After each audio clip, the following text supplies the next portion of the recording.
profiter des élections qu'il va y avoir pour faire chacun dans ses communes appel aux articles 1112.1 et 1112.15 du Code général des collectivités territoriales pour mettre en place des référendums locaux, pour réinvestir des terres communales, pour faire pousser nos fruits et nos légumes sans pesticides, qui mettrait fin à notre pays à l'importation d'alimentation industrielle, dont 45% sont jetés à la poubelle avant d'être distribués dans les supermarchés, il faut le savoir.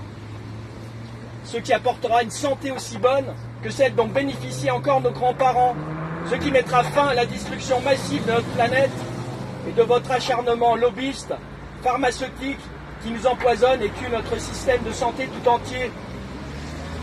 Ça fait 1 an et 1 semaine aujourd'hui que nous foulons les pavés et les ronds-points. Inutile de nous répéter les chiffres que vous fabriquez, monsieur Macron. Nous sommes passés à autre chose, monsieur. Nous descendons dans la rue, nous sommes sur les ronds-points, aujourd'hui encore, pour vous dire que nous n'attendons plus rien de vous. Chacun d'entre nous voit son voisin comme son frère. Et vous pourrez tenter de nous diviser avec ces images que vous fabriquez sur nos écrans, pour nous dévier de la vérité, avec ces discours mensongers et vos prises de décision de plus en plus totalitaires.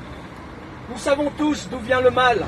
Il ne vient pas de l'immigré à qui on détruit sa terre, ni du SDF qui a des addictions, ni du chômeur, ni des jeunes ou des handicapés.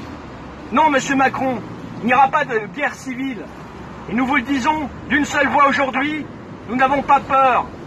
Continuez à diminuer les APL, continuez à fermer les robinets financiers au peuple et aux services publics. Nous organisons, nous récupérons, réparons, partageons et entendez-le. Cela ne fait que de commencer. La mère Terre, nous l'aimons sincèrement, et chacun de ses habitants aussi, qu'il soit végétal, minéral ou animal.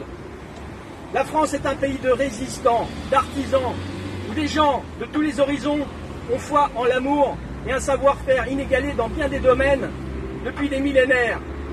Même si certains l'ont oublié, nous sommes là, gilets jaunes, et pas seulement pour le leur rappeler.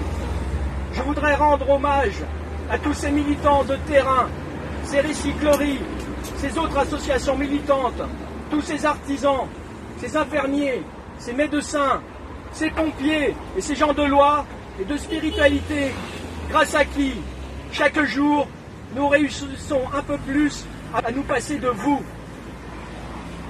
Si j'arbore au cœur de cette révolte ce costume qui fait qu'on me donne le nom de Jésus, c'est pour rappeler la justesse de son enseignement, qui était le partage, la paix et la justice. Et aussi, si j'arbore cette révolte avec ce costume, c'est pour rappeler qu'il a été le premier à subir la première comparution immédiate, injuste, et qu'il est temps aujourd'hui de réviser le procès de l'humanité. Que je sois chrétien, juif, musulman, bouddhiste ou païen, noir ou blanc, n'importe pas, nous voulons tous nous aider comme nous le pouvons. Les êtres humains sont ainsi faits. En devoir de mémoire, en hommage à tous les combattants de la liberté, ces penseurs contraints à l'exil, ces familles qui perdent leurs proches aujourd'hui, ces blessés de Paris, ces malades, ces oubliés de l'oligarchie, nous sommes tous un et nous sommes toujours là. Vive les Gilets jaunes! Ouais!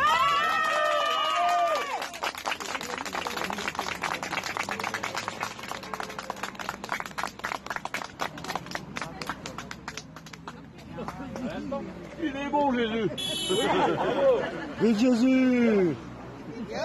Vive Jésus. Jésus.